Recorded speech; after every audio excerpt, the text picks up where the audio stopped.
4 წლის ლაზარე შიმშილისგან ტირის და პურის ქერქს ითხოვს. მეგობრებო, ნუ თუ უარს ვეტყვით. დედა და შვილი ამ სამყაროში სრულიად მარტო არიან. არავინ ყავთ ვიზეც იმედს დაამყარებენ. ისინი სოციალური დახმარებით არსებობენ, რომელიც თვეში 320 ლარს შეადგენს. დაფიქრდით, ეს თანხა არც საკვებზე ყოფნით, არც ტანსაცმელზე. რემონტის გაკეთებაზე ხომ დედა ვერც კი ოცნებობს. ფანჯარა ჩამსხვრეულია, იქიდან ქარი უბერავს. წვიმის დროს კი ჭერიდან წყალი ჩამოდის. სახლში არაფერი აქვთ, არც ქურა, რომ საჭმელი მოამზადონ, არც ტელევიზორი, არც მაცივარი, არც არეცხი მანქანა, არც ტელეფონი, რომ სასწრაფო გამოიძახონ, არც ერთი სათამაშო პატარა ლაზარესთვის. და რაც მთავარია, ველოსიპედიც კი არ აქვს. აღარაფერს ვამბობთ ზამთრის ტანსაცმელზე, არც ბავშვს აქვს, არც დედას. ბინაც კი არ აქვთ. ღვთისნიერმა ადამიანმა ნაცნობმა შეიფარა უსახლკაროები. უფალო, შეეწიე და დაეხმარი ამ ოჯახს, სადაც სიყვარული და რწმენა მეფობს. დედა ბავშვს პირდაპირ შუა ოთახში ბანს, იქ სადაც ფანჯარაც არ არის. იქვე რეცხავს ტანსაცმელს, ზაფხულში სიცხისგან ეხუთებიან, ზამთარში კი გათბობის გარეშე იყინებიან. პატარა ლაზარეს და მის დედიკოს სურთ ეს ყველაფერი უბრალოდ სიზმარი იყოს, თუმცა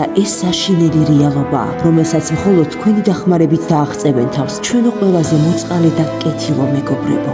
გადარიცხეთ ნებისმიერი თანხა ჩერნოვეცკის ფონდის ოფიციალური საიტის მეშვეობით.